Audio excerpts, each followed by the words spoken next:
Hi guys, my name is Rachel White. I am a JFK assassination researcher, and today in this video I'd like to talk about Wesley Frazier and some of the things that he did just at the time of the assassination and post the assassination. So we talked a bit before in our previous video about some of the things that Wesley has testified to that happened in terms of the ride-in with Lee on the morning of the assassination.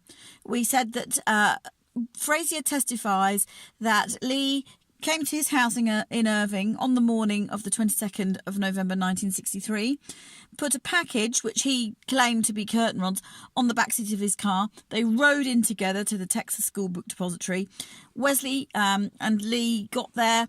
Lee got out of the car first and walked into the building on his own, carrying the curtain rod package. We discussed all of that before, and we decided, we came to the conclusion that all of that was a fabrication. So I just wanted to be super clear.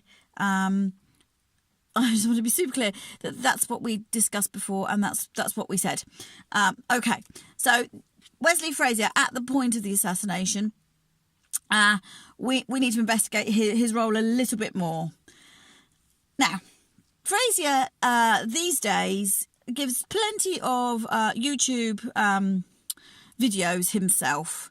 What happens is that anytime there's a conference or a big anniversary of the assassination, they tend to, every whip's while, get Frazier out to have a little chat in a folksy style about his experience on that day.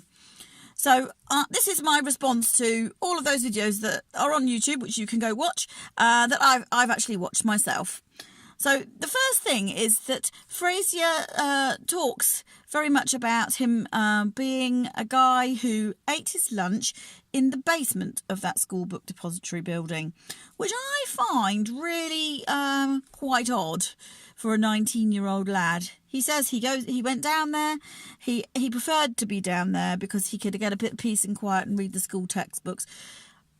Very strange behaviour, wouldn't you say, for a 19-year-old man?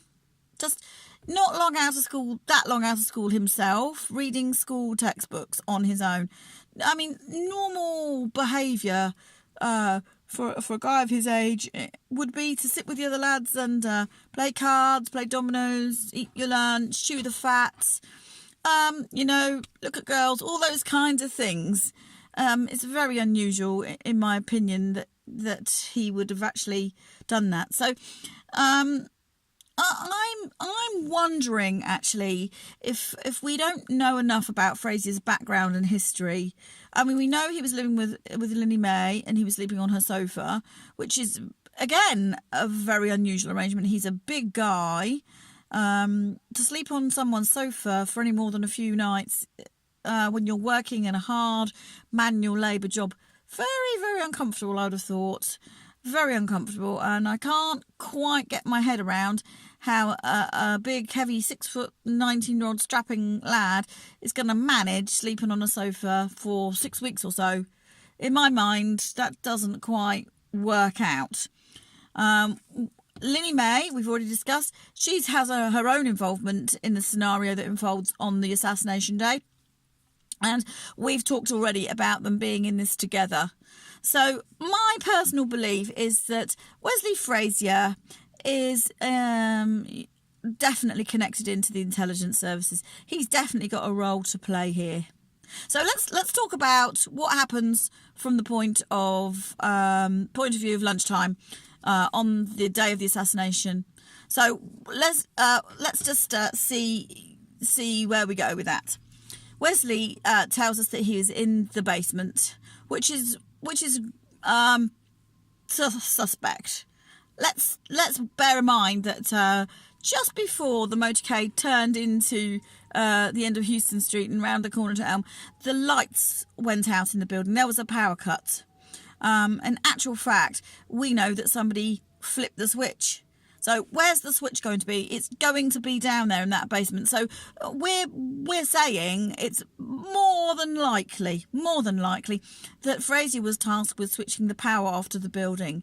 Now, okay, so let's think about why they would want the power switched off. I mean, that in itself proves that there's conspiracy afoot, because it's very coincidental that the power is cut to the building at exactly that moment, and it switches itself back on at some point after the assassination, minutes after the assassination. So very, very convenient there. So what happens, of course, is we've got no electric, obviously, but it means that everything is shut down. There's no elevators. They can't operate the elevators, which is the main reason, really, why the power was cut, so that it would give time for the other shooters to come up and down the back stairs, and while people were pressing buttons for lifts and running up the front stairs, which is what we see exactly what happened. Okay, the telephones went down. We've got Geneva Hine giving her testimony to the Warren Commission. She was a receptionist, telephone operator, person in the office. She said that the lights all went dead on the switchboard just before the motorcade was in kind of earshot. So if there's no lights on the switchboard, what we're saying is that the power was cut to the building, and very likely the phones were too. But certainly the power nobody can put anything through if the lights have gone out on the switchboard. It's not going to happen. So we've got that. That's evidence. Then that's been put into the Warren Commission that the power was cut to the building, which gives us another little pointer, really, as to where some lies have been told.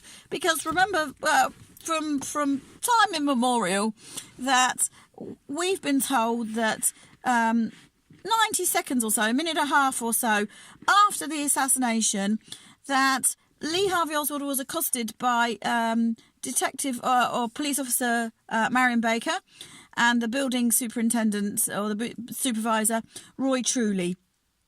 And he was accosted there drinking a Coca-Cola. And I want to say that I completely debunk that now. That's complete rubbish, lies made up.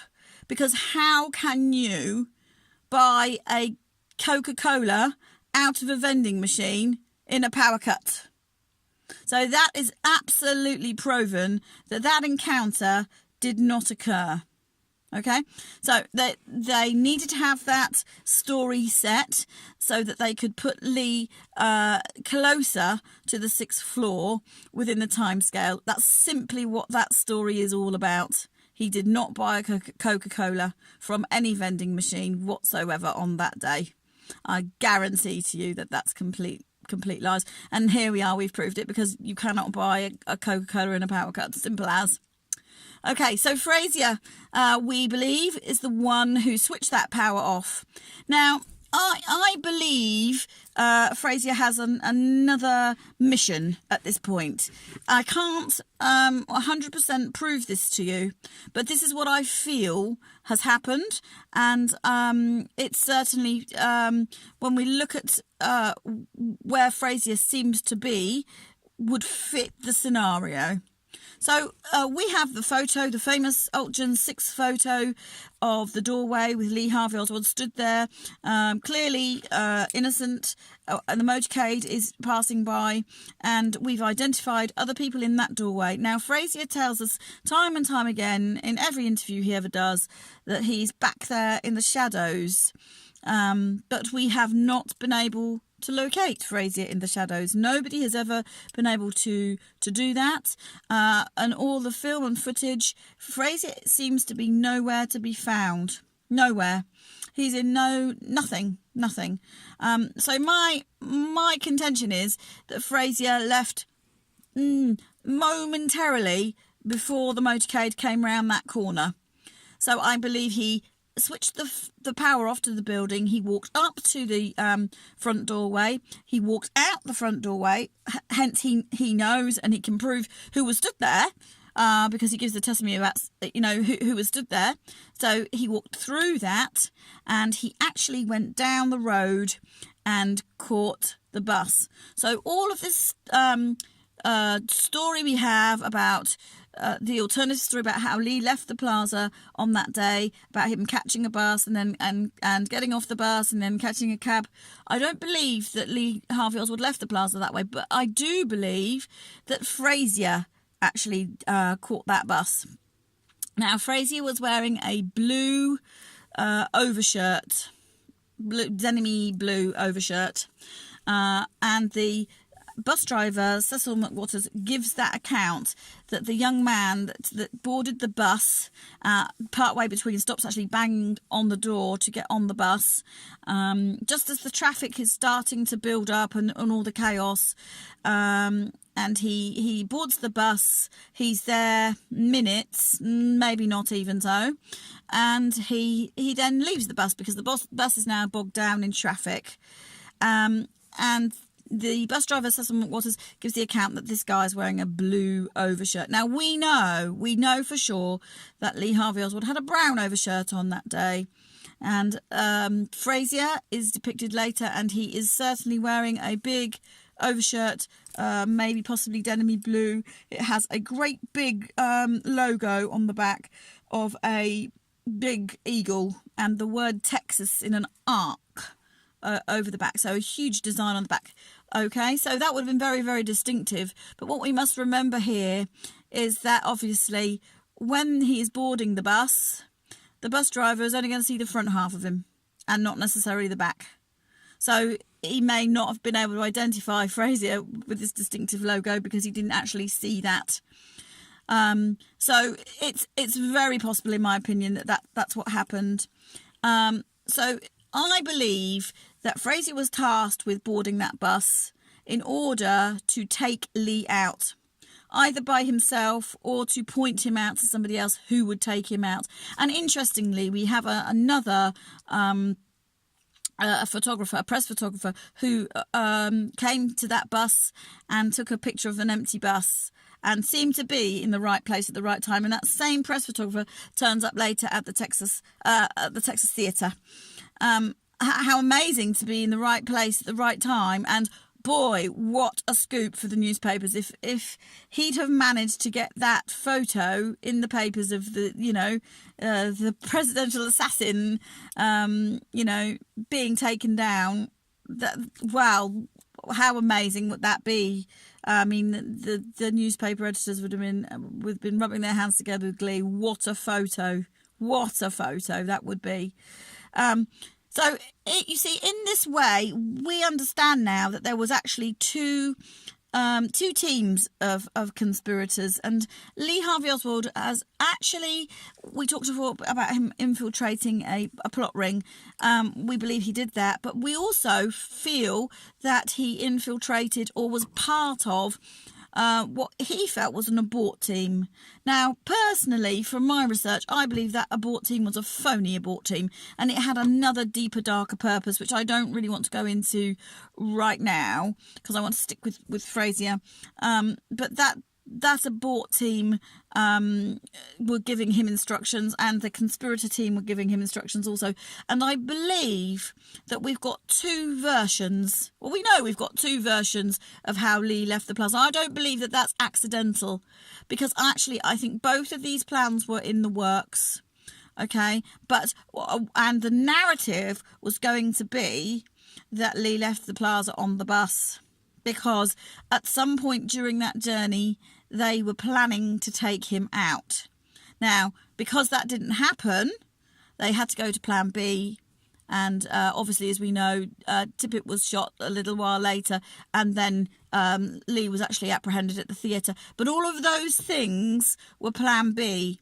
So they were just unfolding in a different way, because the first opportunity to kill Lee there and then failed.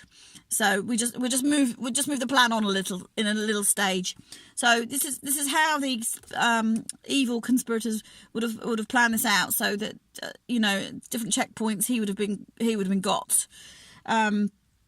Unfortunately, Lee, I believe, understood that, which is why he didn't catch the bus. He went on the Nash in the Nash Rambler with some of the other shooters.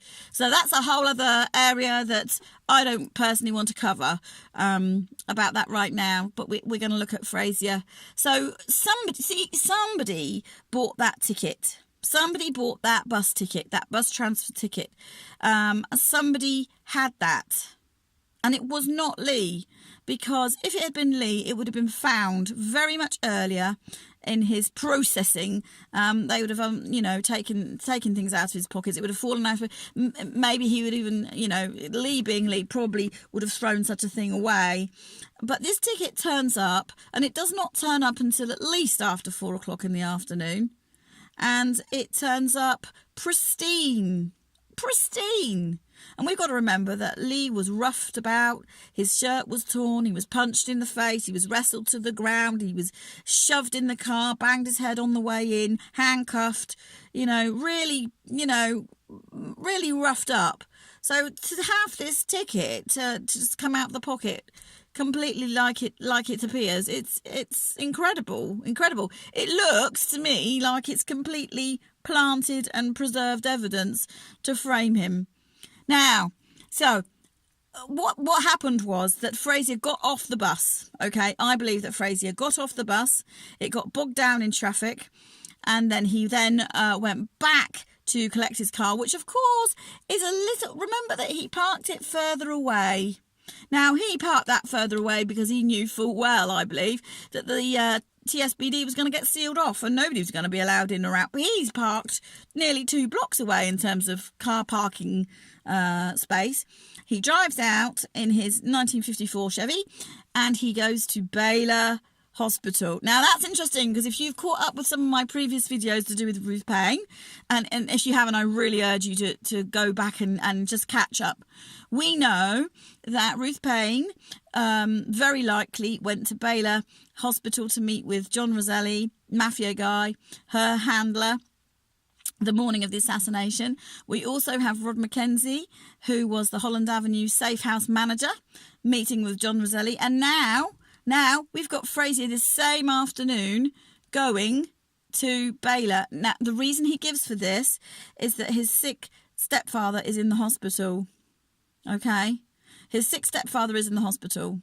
So he decides, just because there's no more work for the day, just to go visit him. Okay? What a great alibi that is. Fabulous. Except for one thing. And that is Linnie May.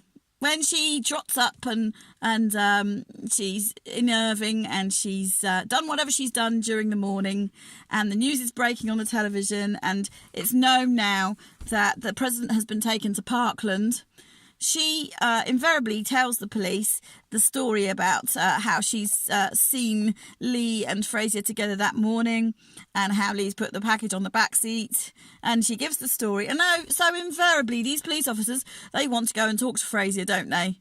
So they ask Linnie where he can be found, and here we've got a big problem. Here we can tell, this is the nub of how we know she's lying and these people are involved, because she tells the police officers, my brother has gone to visit my sick stepfather at the hospital, but she tells them he's at Parkland. Oh, come on. You surely know where your sick stepfather, which hospital your sick stepfather's in, don't you? I mean, didn't you go visit him the night before? I mean, come on, Linnie. And in any case, how in the world does she know that Frazier's gone there? Because the assassination's happened. He has just done what he feels like doing. He hasn't checked in with her to say, I'm off to see him. And if he had have done, he would have said, I've gone to Baylor, wouldn't he? So, come on, guys. See through the lies here. It's ridiculous, just ridiculous. So we've got this situation where Linnie is saying, my brother is at the hospital visiting his sick stepfather. They check at Parkland that the man is not there. So they track him down at Baylor. Okay? I'm laughing because this is crazy stuff. This is crazy stuff. How does Linnie know he's even gone there? He's got the right change to phone from a pay phone from the wrong hospital. Get real. Come on. Come on. Come on. Get your thinking heads on. It's ridiculous. It's she's lied big time, hasn't she? She absolutely lied big time. Okay, so they pick Frazier up from Baylor. They pick him up. They take him downtown. Irving police take him, obviously. And then he's transferred to the Dallas police station. Now, it's only when Frazier's there that this bus ticket turns up. It doesn't turn up at 2:30 when Lee's first taken in. It turns up hours later. And interestingly, the bus driver comes off shift maybe 3:30, something like that. You would have thought, wouldn't you, with a story about how Lee left the plaza, they would be checking this out and they would be finding the route and ringing the Dallas Transit Company and saying, who is this driver on this route? Who is it? We want to talk to him. Let's have him in for questioning. Well, they don't get Cecil McWatters, the driver of the bus, in until 6 p.m. 6 p.m. Okay, so there's too much time's gone by, in my opinion. The guy's obviously gone home. They've had to track him down at home, but they want to get their story straight, don't they? First, before they go getting the driver of the bus in, and it's just lies start to finish. And this business about the cab ride, well, that's complete fabrication, completely. I mean, it's made up start to finish. Nobody went in a cab. Nobody connected to anything went in a cab. Maybe a little old lady, but nobody. Well, they had to place Lee in the general vicinity of his rooming house in Oak Cliff, so that he would be, within in the general area of killing J.D. Tippett. That's all that's about. So we can see lie upon lie upon lie here, and we need to say to Mr. Frazier, it's time now. Look, I've presented you here what I can see. It's time now to come clean. Tell us the truth. Okay, I may have got some things wrong. We have maybe put this together not quite right, but we want your truth, Mr. Frazier. We want to know from you what really happened here, because I'm afraid we don't believe you, and it's time. It's time. Make your peace with this now. It's time.